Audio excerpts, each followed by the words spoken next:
अस्सलाम वालेकुम दोस्तों कैसे हैं आप सब। मैं आपका दोस्त मोहम्मद बिलाल ख़ान आज मैं आपकी खिदमत में एक और नुस्ख़ा सुजाक और पस सेल्स पर लेके आया हूँ। ये बहुत ही अक्सरी नुस्ख़ा है। जितने भी आपको पुराने पस सेल्स आते हों और सुजाक की शिकायत हो तो चंद ही खुराकों में ये उसको दूर करने वाला नुस्ख़ा है। आप चाहे बहुत सारे नुस्खे पहले खा खा के थक गए हों, तंग आ गए हों, लेकिन आपको किसी चीज़ से भी आराम ना आ रहा हो तो आप इस नुस्ख़ा को इस्तेमाल करें। चंद ही खुराकों में आपका सुजाक और पस सेल्स का जड़ से ख़ात्मा हो जाएगा। सुजाक के जो होते हैं अक्सर नुस्खे वो सर्द होते हैं। मसलन किसी ने सुजाक में शरबत बजूरी दे दी, कच्ची लस्सी दे दी, कलमी शोरा वगैरह, तो इन नुस्खों से सुजाक को तो आराम आ जाता है, लेकिन जोड़ों में दर्दें होने लगती हैं।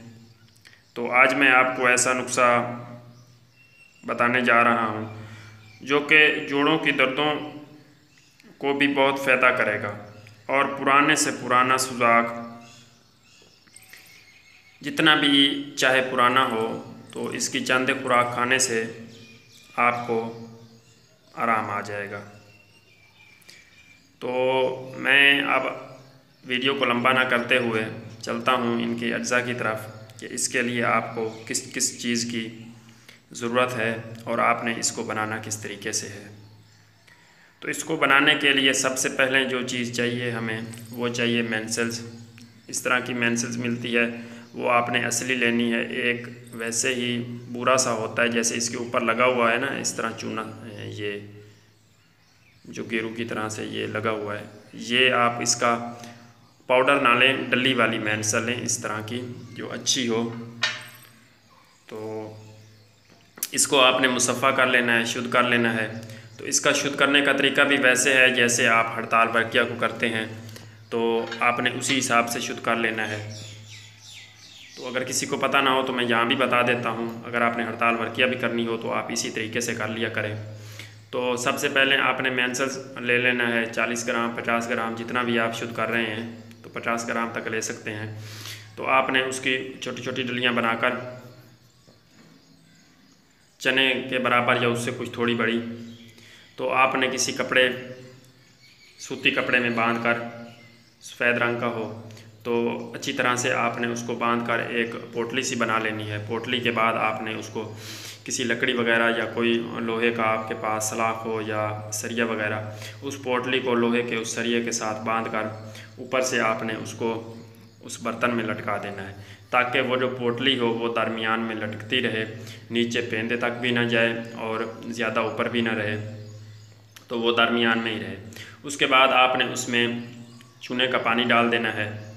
चूने का पानी डालने के बाद आपने 1 किलो तक चूना लेना है, उसको आपने पानी में भिगो देना है। जब वो चूना अच्छी तरह से एक दिन पड़ा रहे तो जब वो चूना नीचे बैठ जाएगा हाथ वगैरह हिलाकर, तो ऊपर से आपने वो साफ़ पानी मकत्तर ले लेना है और उसको किसी बर्तन में डाल के फिर आपने 3 घंटे तक इस डली को उसमें पकाना है। फिर आप लीमू ले लें आधा किलो 1 किलो तक, तो उनका रस निकाल के तो आपने कुछ पानी बीच में मिला के तो आपने फिर इसको 3 घंटे तक पकाना है। इसी तरह से आप खट्टी लस्सी में भी पका सकते हैं। तो चूने और लीमू के पानी में ये ज़्यादा बेस्ट रहता है। तो अगर पहले खट्टी लस्सी में, फिर चूने के पानी में और फिर लीमू में बना सकते हैं तो और भी अच्छा हो जाएगा, लेकिन आप इन 2 में बना लें तो भी ये चल जाएगा। तो इस तरह से आपने इसको मुसफ़ा और मुदब्बर कर लेना है। हड़ताल वर्किया भी इसी तरीके से ही मुसफ़ा और मुदब्बर होती है। उसके बाद जो चीज़ हमें चाहिए वो चाहिए सुंबल फार। ये सुंबल फार आप देख रहे हैं, इस तरह का आपको सुंबल फार चाहिए। इसको भी मैंने बता रखा है कि आपने किस तरह से मुदब्बर करना है। तो आपने 4-5 किलो तक दूध लेना है, उसको भी इसी तरह से पोटली बना कर ऊपर कोई सलाख वगैरह या लकड़ी वगैरह से उसको बांध कर, ताकि नीचे ना लगे पेंदे में।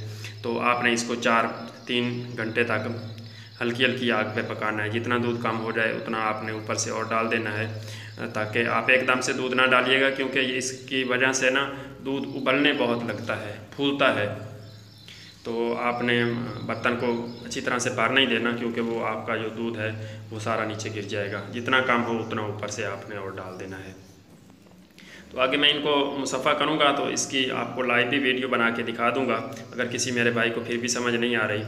मैं यहाँ पे इसलिए बता रहा हूँ कि कुछ लोग फिर कहते हैं कि आपने बता दिया कि इनको मुसफ़ा करना है, तो आपने ये नहीं बताया कि इनको मुसफ़ा किस तरह से करना है। तो इसलिए मैंने थोड़ा सा हवाला दे दिया यहाँ पर।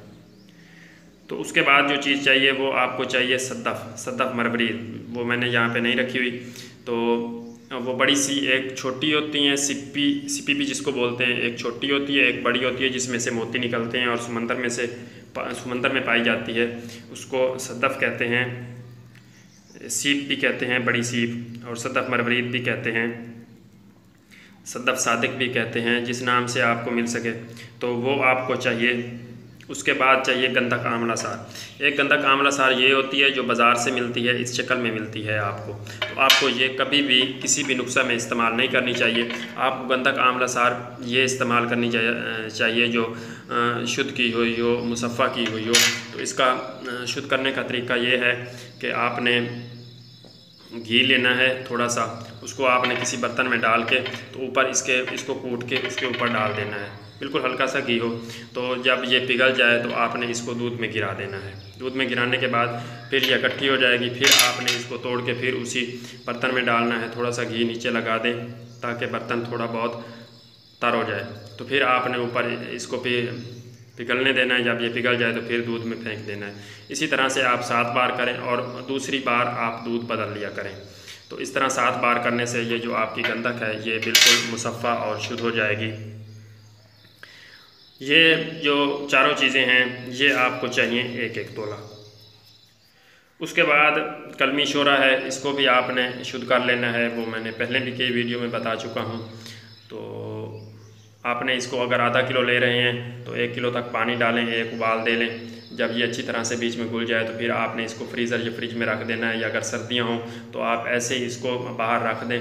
तो 1 दिन या 8-10 घंटे बाद ये नीचे बैठ जाएगा और इसकी कलमें सी बन जाएंगी। अगर गर्मी है तो आप इसको फ्रिज में रख सकते हैं, तो नीचे कलमें सी बैठ जाएंगी। ऊपर जो पानी होगा आप इसको निथार के फेंक दें, और फेंकने के बाद इसको धूप में खुश्क कर लें। बिल्कुल ही वाइट रंग का चमकदार और कलमें जो सही तरीके से कलमी शोरा होगा वो आपको हासिल हो जाएगा। तो ये जो कलमी शोरा है ये आपको चाहिए 2 तोला। पीछे जो चीज़ें हैं वो 1-1 तोला चाहिए और कलमी शोरा आपको 2 तोला चाहिए। उसके बाद आती है फिटकड़ी। ये आपने फिटकड़ी ले लेनी है, अच्छी लें। अगर मिट्टी वगैरह लगी हुई है तो इसको आप धो लें और इसको अच्छी तरह से साफ़ कर लें। तो ये फिटकड़ी भी आपको चाहिए 2 तोला। उसके बाद आ जाता है सुहागा। सुहागा चौकिया आप ले लें, ये आप ले लें 1.5 तोला। उसके बाद जो चीज़ है वो आपने लेना है चूना। चूना आप ले लें 8 तोला तक। तो इसको जो तैयार करने का तरीका है, सबसे पहले आपने इनको सूखा ही खरल कर लेना है अच्छी तरह से। जब ये बिल्कुल मिक्स हो जाएं तो फिर आपने 4 पैर तक ये जो एलोवेरा होता है, कुआर गंदल होता है, कुआर पट्ठा या जिस नाम से भी आप इसको जानते हैं, तो उसके रस में आपने इसको खरल करके 12 घंटे तक आपने इसको खरल करना है उसके रस में। और फिर छोटी छोटी टिक्कियाँ बनाकर खुश्क करके आपने किसी बर्तन में, मिट्टी के बर्तन में बंद करके तो 10 किलो की आपने आग दे देनी है। आग देने के बाद आपका ये जो कुश्ता है ये एक ही आग में तैयार हो जाएगा। अंदर से आपने इसको निकाल लेना है, और निकालने के बाद इसकी जो मिकदार खुराक है वो 2 चावल से 4 चावल तक है। हद इसकी मिकदार खुराक जो है वो 1 रत्ती है। आप इसको मक्खन में खिलाएं और ग़िज़ा में दूध, चावल या रोटी घी के साथ खिलाएं। तो इसके जो फ़ायदे हैं वो मैं पहले भी बयान कर चुका हूँ। इस दवा के इस्तेमाल से 20 साल पुराना पसल आते हों, सुजाक हो, वो सब ठीक हो जाता है। और सुजाक की वजह से अगर आपको नामर्दी आ गई हो तो इसकी चांदी खुराकों से वो दूर हो जाती है। ये आपको जब आप इस्तेमाल करेंगे तो ये आपको गर्मी वगैरह महसूस कराएगा, क्योंकि इसमें सारी चीज़ें गर्म हैं। तो अगर आप सर्द मिजाज वाले को सुजाक है तो वो तो फिर सोने पे सुहागा होगा। अगर आप किसी गर्म मिजाज वाले को भी दे रहे हैं तो इससे गर्मी महसूस होगी। तो इससे आपको फ़िक्र करने की ज़रूरत नहीं है। और ना ही करें। अगर ये गर्मी महसूस कर रहा है तो समझ लें कि आपको शिफा हो रही है। ये इसकी गर्मी महसूस करना ये शिफा की अलामत ही है। और ये फ़वैद जो हैं ये सुजाक के किसी नुस्ख़ा में भी शामिल नहीं हैं और ना ही इस सफ़ात का आपको इस जिस तरीके से मैंने आपको नुस्ख़ा बताया है किसी ने बताया होगा। लिहाजा इस को आप सुजाक जितना भी पुराना हो, मैं बार बार यही कह रहा हूँ कि आप इसको इस्तेमाल करें तो इंशाल्लाह बहुत जल्दी फ़ायदा होगा आपको। और पसल आते हों, अंदर ज़ख़म हो, पीप आती हो हर वक़्त, तो सब कोई ये दुरुस्त कर देगा। इसके साथ आप देसी घी ज़्यादा इस्तेमाल करें क्योंकि इसमें सिंबलफार है, मेंसल है, ये चीज़ें हैं, तो ये दूध घी मांगने वाली हैं। आपने दूध घी जितना ज़्यादा हो सके आपने उतना ही इस्तेमाल करना है। तो एक मेरे भाई ने कहा था कि आप ये चीज़ें तो बता देते हैं, अगर इनका कोई साइड इफ़ेक्ट हो या कोई मसला बन जाता है तो इनका आप तिर्याक नहीं बताते। तो इंशाल्लाह मैं ये जो चीज़ें आपको बता रहा हूँ इनका तिर्याक भी बता देता हूँ। अगर किसी ने सिंबलफार कच्चा खा लिया हो या बग़ैर शुद्ध किया हुआ खा लिया हो या मेंसल खा लिया हो, इस तरह की चीज़ें, तो मैं इनका आपको तिर्याक भी बता देता हूँ साथ साथ इस वीडियो में। अगर किसी मेरे भाई को और चीज़ों का तिर्याक चाहिए कि किसी ने पारा खा लिया हो और उसको उसके अंदर पारा बैठ गया हो और उसके निकालने का क्या तरीका है, किसी ने तांबा खा लिया हो कच्चा या किसी अनजान बंदे से लेके खा लिया हो जिससे उसको साइड इफ़ेक्ट हो गया हो, या जस्त हो गई, सिक्का हो गया, सिक्का भी अगर गैर मुसफ़ा और कच्चा खाया जाए तो वो भी बहुत ज़्यादा नुकसान करता है। इसी तरह से शिंगरफ हो गई। तो अगर आप कमेंट्स करेंगे और आपने इस बारे में पूछना है कि उसके लिए क्या क्या चीज़ खानी है, तो फिर मैं हर एक की अलग अलग वीडियो बना के, छोटी छोटी वीडियो बनेगी 2-2 मिनट की, 1-1 मिनट की, तो वो मैं आपको बना के अपलोड कर दूँगा कि अगर कोई चीज़ आपने खानी है और वो आपको साइड इफ़ेक्ट मतलब उसके बुरे असरात आप पर ज़हर होना शुरू हो गए हैं तो आपको किस तरह से पता लगेगा कि ये नुस्ख़ा कच्चा था या पक्का था, और अब अगर आपने खा लिया है तो इसका हल क्या होगा। ये जो अंदर हमारे पारा बैठ गया है तो इसको हम किस तरह से निकाल सकते हैं। तो ये अगर आप दोस्तों क्योंकि एक मेरे भाई ने कमेंट्स किया था कि आप बताएं, तो अगर फिर भी ऐसे वीडियो बना दें तो फिर लोग कहेंगे कि आप ऐसे फ़जूल में वीडियो बना रहे हैं। तो अगर आपने कहा तो इंशाल्लाह मैं हर चीज़ की अलग अलग, जैसे सिंबलफार हो गया, मेंसल हो गया, शिंगरफ हो गया, पारा हो गया, हड़ताल वर्किया हो गई, गंधक हो गई, सिक्का हो गया, और ये जो है तांबा हो गया, इस तरह की नीला तोता हो गया, इस तरह की जो भी मतलब जहरीली चीज़ें हैं वो आप खाएं और आपको साइड इफ़ेक्ट हो जाए तो आप उनको किस तरह से निकाल सकते हैं अपने जिस्म में और दोबारा से आप अपनी सेहत किस तरह बहाल कर सकते हैं। तो इस बारे में मैं हर एक चीज़ की अलग-अलग आपको वीडियो बना के दूँगा अगर आपने कमेंट्स में कहा तो।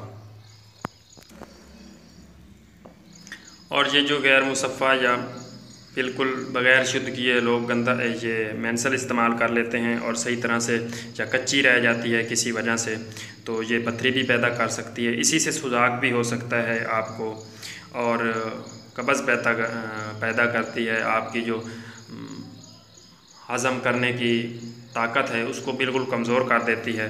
तो इसका जो तिर्याक है, अगर किसी ने ये कच्ची खा ली है या किसी अनजान बंदे से लेके खा ली है, तो इसका जो तिर्याक है कि अब आप इसके नुकसान को किस तरह से दूर कर सकते हैं। तो आपने दूध गाय में शहद जो होता है वो मिला के 3-4 रोज़ तक आप इसको इस्तेमाल करें तो इंशाल्लाह इसकी जितनी भी ख़राबी इसके खाने की वजह से आपके जिस्म में हो गई है मेंसल की वजह से, वो बिल्कुल ही दूर हो जाएगी, सिर्फ 3-4 रोज़ अगर आप इस्तेमाल करते हैं तो वीडियो ज़्यादा लंबी ना हो। अगर आपको मेरी वीडियो अच्छी लगी है तो आपने मेरे चैनल को ज़रूर सब्सक्राइब कर देना है और वीडियो को लाइक एंड शेयर किया करें। और मैं ऐसे फ़जूल वीडियो नहीं बनाता, आप वीडियो एंड तक देखा करें, कोई ना कोई बात ज़रूर होती है जो मैं आपको बताता हूँ। ऐसे मैं इधर उधर की बातें करके आपको वीडियो ये नहीं कि फ़जूल में ही बनाता जाऊँ। तो अगर नुस्खे के बाद भी अगर कुछ वीडियो बचती है तो आप ज़रूर देख लिया करें। तो बहुत बहुत शुक्रिया जी, अल्लाह हाफ़िज़।